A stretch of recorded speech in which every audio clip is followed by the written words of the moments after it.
Hi mga kaibon, welcome back po sa channel natin, Ibon at Iba Pa. Sa mga hindi pa po wala nakasubscribe dyan, subscribe na po kayo at pakihit na rin po yung notification bell para updated po kayo sa mga video na ina-upload natin every week. At pakifollow na rin po yung FB page natin, Ibon at Iba Pa, kasi dun po tayo minsan namimigay ng ibon at may mga update tayo, dun po tayo nagpo-post ng mga update natin. Okay mga kaibon, ngayong week na to mga kaibon, napakaganda yung topic natin. May pag-uusapan tayo.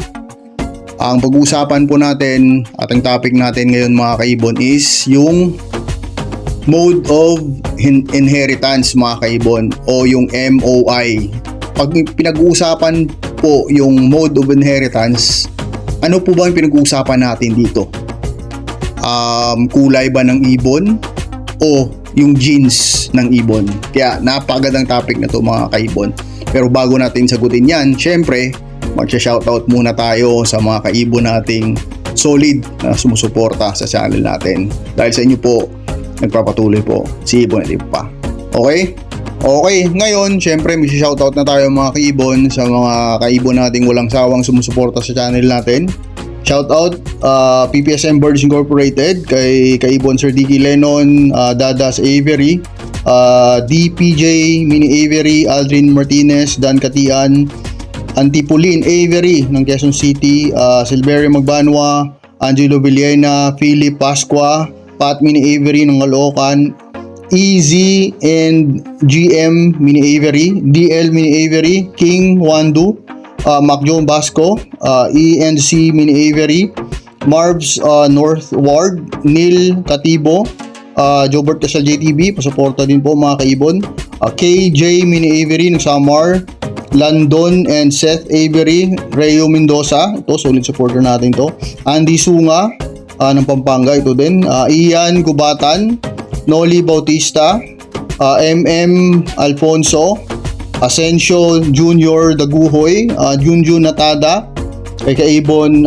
Miranda Marvin, at lastly kay Kaibon Mark Lawrence Papas. Maraming salamat po mga kaibon sa walang sawang suporta nyo.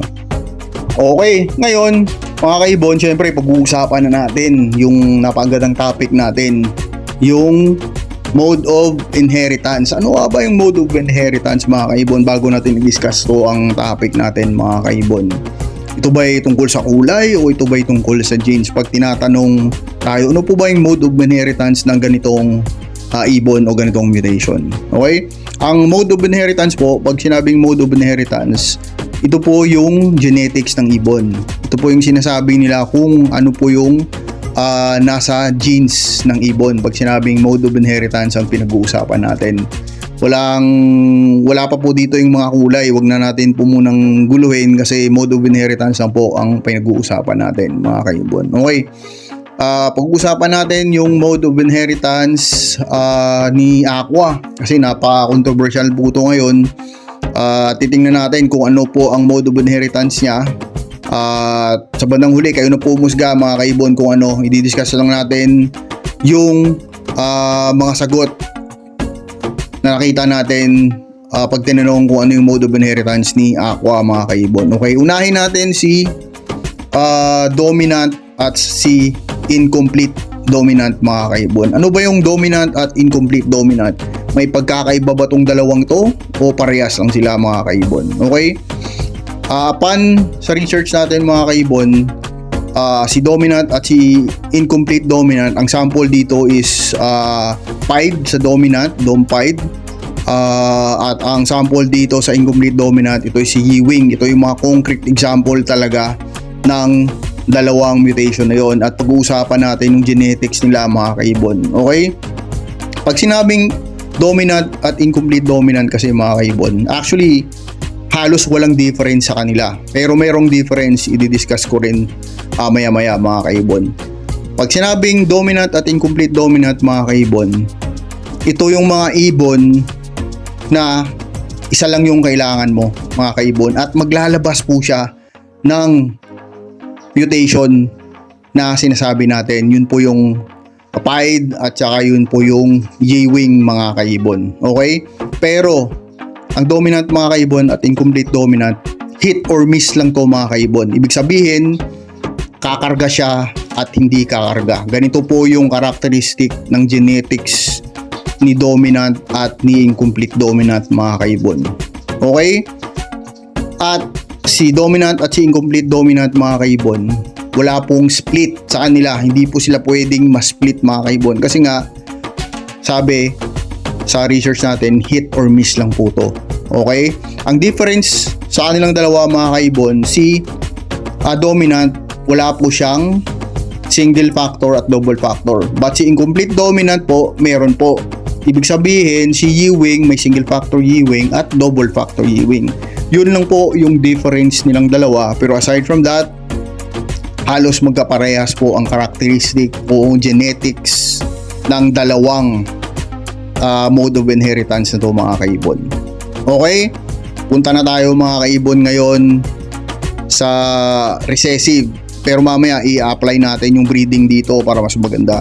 Punta tayo sa recessive mga kaibon. Pag sinasabing recessive kasi mga kaibon, meaning nito mga kaibon, kailangan both parents mga kaibon mayroong dugo ng mutation na yon. Okay? Ulitin ko, both parents mga kaibon, kailangan may dugo ng mutation na yon para makapagpalabas ka. For example, Dunfollow mga kaibon. Okay? Kasing Dunfollow medyo sikat pa ngayon o hindi kaya yellow face, pero Dunfollow na lang i-sample natin mga kaibon. Ibig sabihin yung nanay at ang tatay kailangan may dugong Dunfollow. Kasi ang mode of inheritance ni Dunfollow o ang genetics o ang genes ni Dunfollow is recessive mga kaibon. Okay?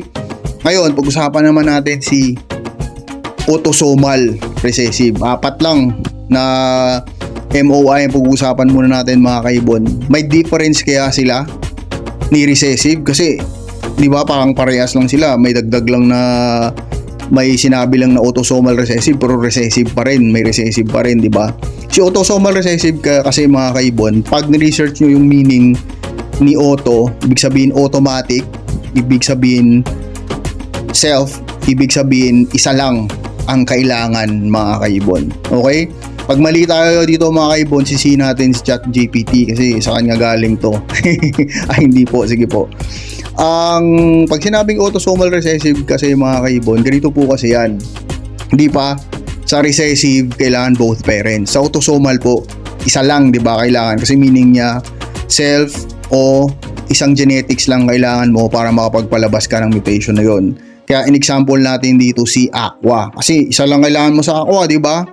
Pero, may pero po yun mga kaibon. Pero, may specific na genetics din para makapagpalabas ng Aqua. Ba't natin nasabi yun mga kaibon? Okay? Ngayon, si Aqua pinares natin sa green. Sa palagay nyo, maglalabas kaya ng Aqua? Hindi, di ba? Kaya may specific na genetics o specific lang na mutation din na ipares kay Aqua para makapagpalabas ka ng Aqua. Aqua, isa lang kailangan mo, di ba? Hen or cock, pwede. Dapat kailangan pares siya sa blue or par blue. Yun lang po yung pinaka difference nila ng recessive. Kasi si recessive po, kailangan talagang dalawa. Si Aqua, isa lang, pero, may pero po, kailangan nandun si blue at nandun si par blue, ipapares mo sa Aqua para makapagpalabas ka ng Aqua. Kaya po, tinanong ko kanina, kung pag si Aqua ba pinares mo sa green, maglalabas ng Aqua? Syempre po, hindi. Kasi bakit po? Wala po siya doon sa hinahanap na genetics ni Aqua o genes ni Aqua para makapagpalabas ka ng Aqua. Ang green po, hindi kaya ni Aqua kasi napaka-dominant po ng green eh. Ang genetics ng green, napaka-dominant po niyan. Kaya ang Aqua po, pag pinares mo sa green, lahat po ng lalabas yan green po. Di ba? Pero dito na po papasok si split. Dito na po papasok si possible split Aqua at si split Aqua. If yung Aqua nyo po is homozygote, dito na po sila papasok mga kaibon. Okay? I-apply na natin sa ano to mga kaibon eh. Hina-apply na natin sa breeding. Okay? Balikan natin si recessive mga kaibon. Si recessive ba? May nakita na ba kayong green opadan? Siyempre meron na. Green dan meron na din po. Pero may nakita ba kayong Aqua na green? Siyempre wala po. Yun po yung pagkaiba nila. Okay? Tapos balikan natin si dominant at si incomplete dominant.